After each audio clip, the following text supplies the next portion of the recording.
My dear mother, it takes power. It takes beyond the knowledge of parenting to raise children in this generation. There are wicked spirits that will fight your children. It takes power.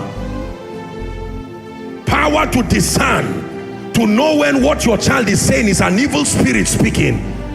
Peter, Satan has desired to sift you like wheat, but I pray for you. You must know when to pray for people. It takes power. I don't know about you, but I've made up my mind. Me and power will not be far. It takes power to do much for the kingdom. It takes power to drive your destiny. Someone pray in 1 minute. 1 minute, passionately. Preachers, pray. Lord, I have a good sermon, but back me with power. I have ideas, but I need power. Power, the power of the Spirit. Oh, oh, oh, oh.